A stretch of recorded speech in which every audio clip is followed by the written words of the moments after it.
I found out that my local supermarket allows people to review their products. Some of the 1-star reviews are hilarious, like boring. Oh, wow. This bread is so boring and bland. And really, do we need more bread? Millie, you raise a good point, but also, how exciting do you need your sandwich bread to be? I went out and got 9 different 1-star rated grocery products to put these reviews to the test. But my secret motivation here is just to get inside of the heads of the people reviewing their groceries. Who are these people? How do you have that kind of time? And how the heck is this butter chicken sauce rated so poorly? How bad can it possibly be? 8-pack choc chip minis. Cookies with 20% choc chips. Not with my cup of tea. I was looking forward to these. A mouthful of cookie with my cuppa. However, not so. These had a very bad aftertaste, not many choc chip bits, and too crumbly. I won't be buying these again. Madison, it's on the front of the pack. It's 20% choc chips. It's completely quantified. Okay, kids don't like these at all. Lack flavor. Perfect for school snacks though.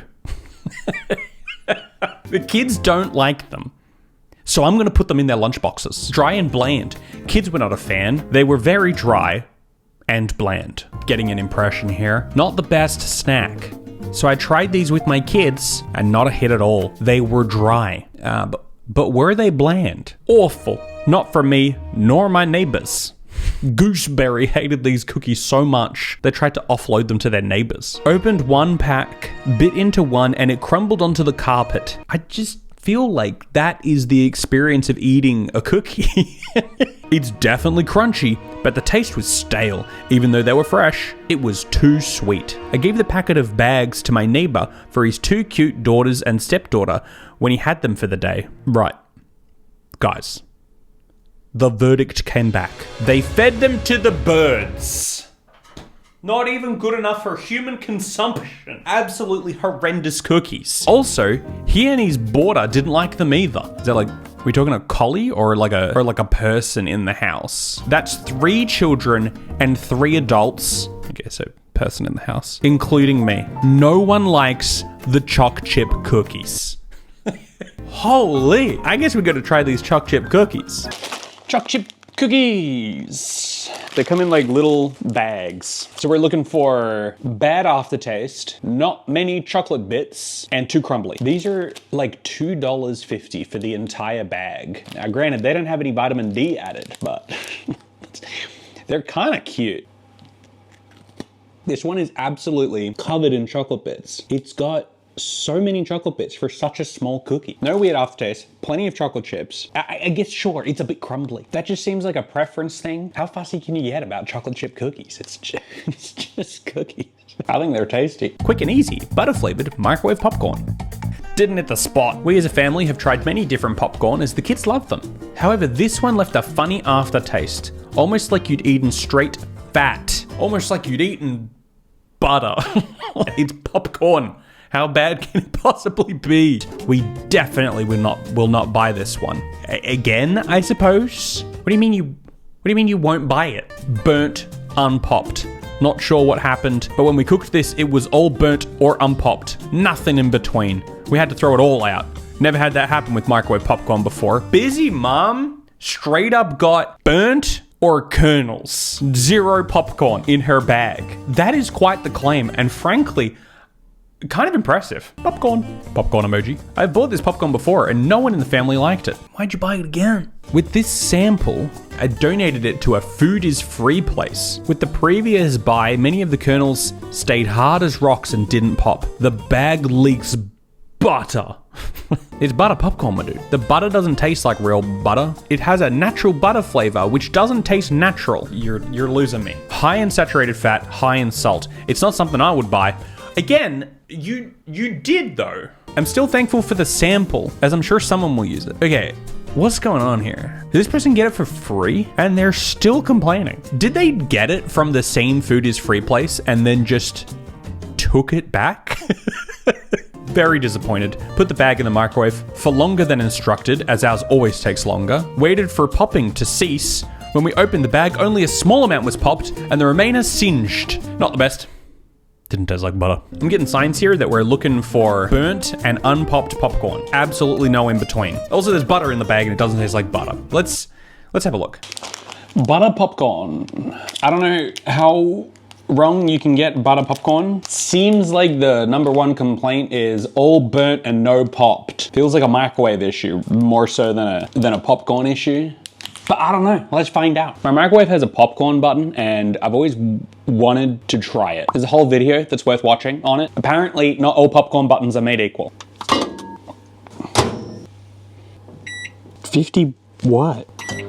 Apparently some microwaves have a good popcorn button. Mine does not. Mine stopped not even halfway through. The kernels had barely started popping yet. So I had to restart the microwave like a few times. So we haven't given it its best chance. It's popcorn.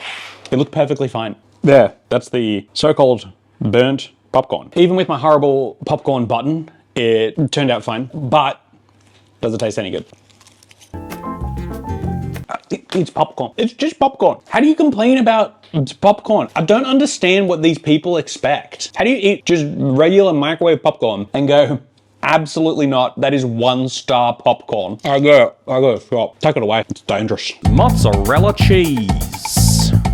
Horrific. I thought mozzarella had flavor and stretches. Well, this one truly doesn't. No taste or stretch. Do not recommend. Never purchasing this product again. Mozzarella that doesn't taste like anything and doesn't stretch? What's the point of mozzarella? Hated this. No flavor at all. Not sure what it's meant to be used for if it has no flavor. Well, you got a good point. Very soft and squishy. Nah. Throw it away. This is the second time I've had this cheese, and both times it has been so soft and squishy that it wasn't able to be grated. Do you know what mozzarella cheese is? They've got varying levels of moisture. Some are softer than others. That's just the nature of the cheese. Other brands of this size I've been able to grate and then freeze, but not this cheese. I cut up chunks and used it on pizza and it was okay. I'm unlikely to purchase. Again? Unlikely to purchase again? Where are these people getting this free food from? Worst cheese ever. My entire family tried this. It has no flavor and the texture isn't the best either. The most disgusting cheese I've ever ate. This is truly the most disgusting cheese I've ever ate. It's like a little sampler sentence at the start. It actually ruined our pizza. It doesn't taste anything like mozzarella should taste. Everyone picked off the cheese. Okay, so it's not good on pizza. I'm gonna come out and say it. These people are lying. I don't know what they're talking about. This is the goat of pizza cheese. It's so hard to find the right moisture level for mozzarella cheese when you're trying to make pizza. This one gets it spot on. I regularly buy this product. We buy it so often, me and my fiance have a cute nickname for it. We call it the snowman, because it looks like a snowman. I feel like these people just don't know how to make good pizza. Nah, you know what?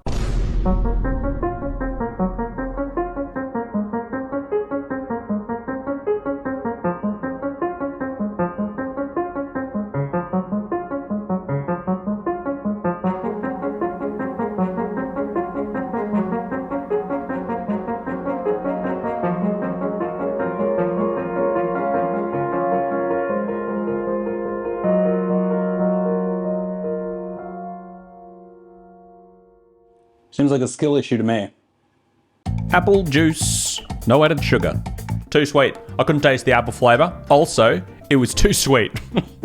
It feels like they're like titling their own one-sentence review. No apples in Australia? This juice was on the shelf rather than in the fridge. Great value for $2 for 2 liters, and would probably come in handy for camping trips, etc., as it's long life. But it's not Australian, nor does it contain Australian apples. Don't understand why we can't use Australian apples / fruit and fruit juices more than we do. Okay, so the apples aren't from Australia. Not local. Good price for the size and not too sweet. Well, now we've got conflicting reviews. I drank a glass and used the rest for cooking, as I'm not usually a juice drinker. Why are you reviewing the juice then? But I won't purchase a product not made with Australian apples. But you did. Have a look, maybe, at the label before you buy. Or did you not buy? Where are these people getting this free food from? Imported apple juice. I prefer Aussie apple juice and I will happily pay more for it because Aussie farmers deserve it. Then do it! It exists. They sell both. You don't have to buy this one. I did message Woolies to find out what country they source their apple concentrate from. They were surprisingly honest. Thank you, Woolies. Where? Tell us. Even this guy, even Steve wants to know. Why no Australian apples? Disappointed. Foreign imported apples from an unknown location. Well, Lynette knows the location, but she's keeping that info for herself. Anyway, let's try this mysterious origin apple juice. Apple juice. I suppose we'll drink out of a glass. The number of times I have purchased this apple juice, I know exactly what it tastes like. Cheers.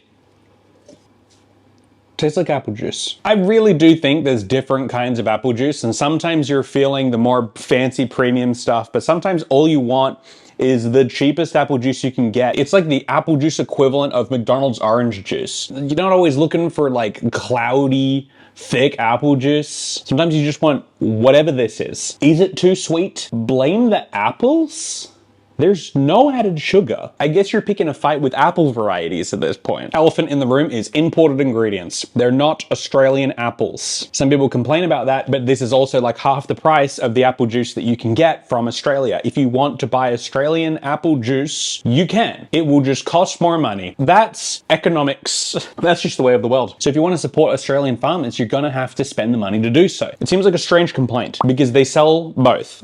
Let me be clear. I'm not trying to say that it's a good thing that Woolworths are using foreign imported ingredients. I'm just saying that if you buy a cheaper product that is labeled to not contain Australian ingredients and then use that as a basis for a 1-star review, I struggle to see how you couldn't have avoided that disappointment by buying the product you actually wanted. Delicious tasting, vanilla flavored yogurt. Runny with a weird taste. This was a nice start, but then leaves a weird acid taste in my mouth. Custom packaging recycle fail. This product is something I would not ever purchase. There's something going on here. These people are getting this food from somewhere. It's like they're being forced to review this food against their will. The packaging concept for convenience I do understand with busy households, but regardless of this fact, I do not think it's a product Woolworths should be supporting under their brand. Okay, that review keeps going.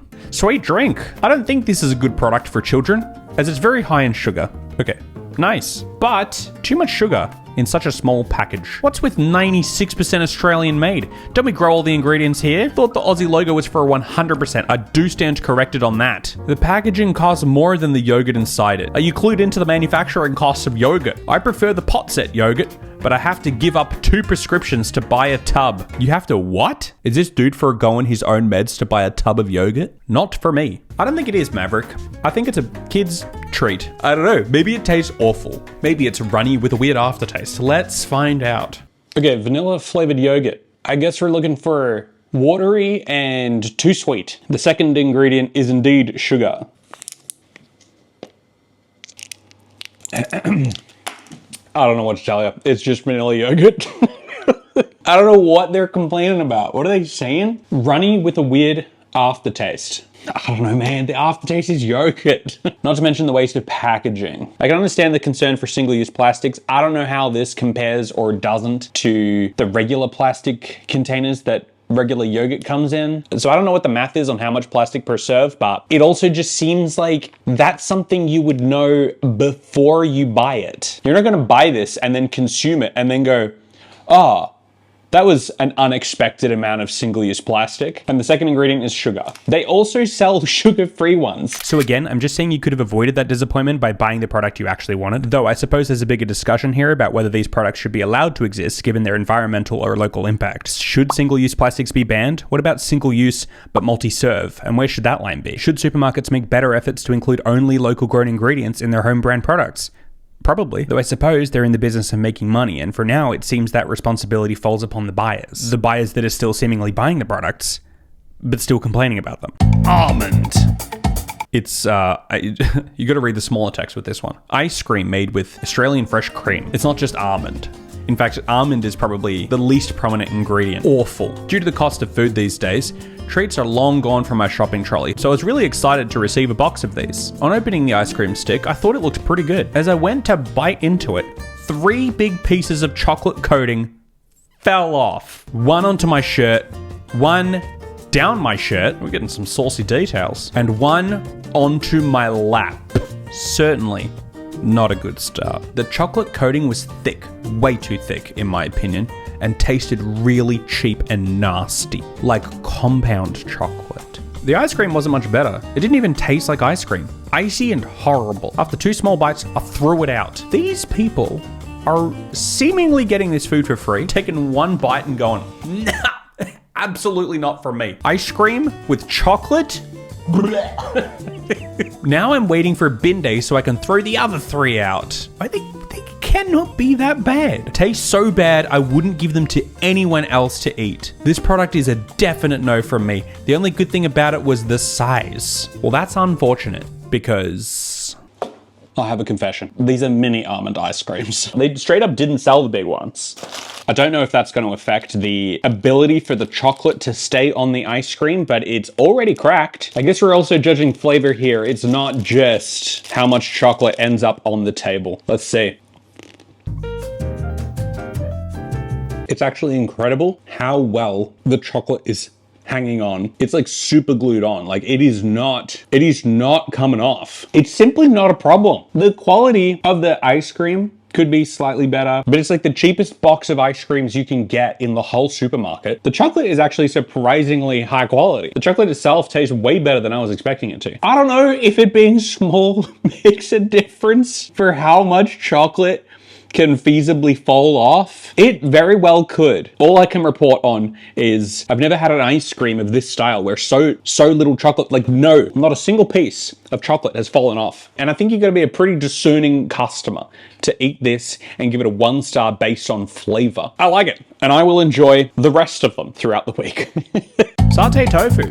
People really hate the satay tofu, but they also hate regular tofu, so I'm not sure what to think here. Not for us. Was a bit skeptical about trying this product, and unfortunately it has not changed my mind about tofu. Not my cup of tea. Tofu is not something we usually eat. Not very impressed. I'm not a tofu eater. Not bad. Not really a huge fan of tofu. However, the satay flavor made it bearable. 1 star. Not for me. First time tasting tofu. Not for me. Nope. Not a fan at all. Stir-fried and just didn't like the taste, texture, anything about it. Appreciate the chance to go out of my comfort zone and try something new, but unfortunately didn't like it. And so I simply refuse to believe that any of these people bought this product. It has to have been given to them as a sample in order to review, because why is everyone giving this tofu a 1 star review when they're all saying they don't eat tofu? I feel like this is like a conflict of interest. You not liking tofu does not make this a 1 star rated tofu. I don't know, maybe it does. Maybe it sucks, but we will never know, because I tried to buy this one and they were completely sold out, as in there was an empty box there. People bought it all, so it can't be that bad. They did have honey soy though, which apparently makes no difference because people don't like that one either. Cheap alternative to meat, but not a fan. Do not like it at all. If I could give a 0 star rating, I would. Let's try the tofu. Honey soy tofu. Now, admittedly, this is not the tofu I would buy. This to me just doesn't inspire much confidence when I'm tofu shopping. I guess I'll fry a piece up on a pan and we'll try it like that. Okay, honey soy tofu from the pan. That is actually delicious. That was easily the best grocery item we tried today. It's actually really good. If you live in Australia, I actually highly recommend giving that a try. Obviously you could put it in something or whatever, but that's just a good treat. High fiber wholemeal sandwich bread. I mean, does it not say bread? That's concerning. Not a fan of wholemeal bread. Thanks for the sample, but unfortunately, I'm not a fan of wholemeal. Okay, well this just confirms it. What is going on here? Sourced from Woolworths through Bunch. The heck is a bunch? Bunch. Woolworths, Bunch. Welcome to Bunch, a members-only community dedicated to tasting, testing, and talking all things food, and absolutely hating every minute of it. So wait, you just sign up and you get free food? Membership is currently at capacity. Huh? It's like some secret members-only society. You can't join if you want to. I don't understand. There's like recipes in here. Okay, not a fan. I guess it's like a secret society for people who hate just regular foods. This guy can't stand the bread, especially because it has vitamin B6 in it. Man, kind of makes you want to be a part of Bunch. Not great. I brought this bread myself. What? Is this the single person? Is this the only person on the Woolworths product reviews to have actually bought the product? And even still, it was not soft and fluffy like more expensive breads. That's weird, considering it's cheaper. And it also went moldy after 3 days. definitely won't get again. All right, Emma, you might be the only unbiased review we've read today. Let's put it to the test. Wholemeal sandwich bread. I don't know whether I've bought this exact bread before. I couldn't tell you, but I will be astounded if it's anything other than just bread. Lacked any flavor, boring to eat. My brother, put something on your bread. Tastes best when it's lovingly made with the best quality ingredients. Then spend the extra money to get some bougie bread. Maybe it actually is absolutely horrendous bread. As you can see, it looks like bread. It even tastes like bread. It's just bread. Butter chicken simmer sauce. This is apparently just straight up poison. Bit tasteless. Nicer to make it yourself from scratch, as this was very bland. Will not really curry. The texture is gluey. No spice really, just a lot of orange coloring. Not for us. My eldest loves butter chicken, but did not like this at all. She said it was salty and tasted like the smell. As a family that loves spice and flavor. Not a fan. I didn't like this at all, unfortunately, nor did the family, and actually had a sore tummy at Dreadful. Night. This is the blandest sauce I have ever tried. Does not deserve even 1 star. The worst butter chicken sauce in existence. But I don't think any review compares to this. No taste or flavor whatsoever. Plenty of color, but that's where it stopped. Sugar was the 4th item on the ingredients list. Too high. It was tasteless and colorful. My metal tongs actually showed signs of corrosion from the couple of times I used them to stir the pot. I guess that was from the acidity in the sauce. Definitely would not buy it ever. This butter chicken sauce is straight up corroding metal. I had to get my hands on this sauce, but I visited many stores in search of the nuclear butter chicken simmer sauce. Nowhere. They don't even have the signs for it. They don't have the space on the shelf. It doesn't exist. It's been snuffed. In Australia, we also have Coles, which is another competing supermarket. They also have a butter chicken simmer sauce. The ingredients list online is the exact same. So I went there. They also didn't have it. Now, I don't know. It might be the worst tasting butter chicken sauce on the planet. I guess we'll never know. But I like the theory that they've accidentally stumbled upon a chemical weapon and it's just getting out of hand. It's melting stainless steel pots. It's like a cartoon seeping through kitchens all the way down to the core of the earth. Maybe that's what the core of the earth is made from. It's just butter chicken simmer sauce that melted through the ground, and that's just where it's all gone. I don't know. But you know, the other week I went to Japan and tried some absolutely crazy burgers. You should watch this video if you want to see that adventure.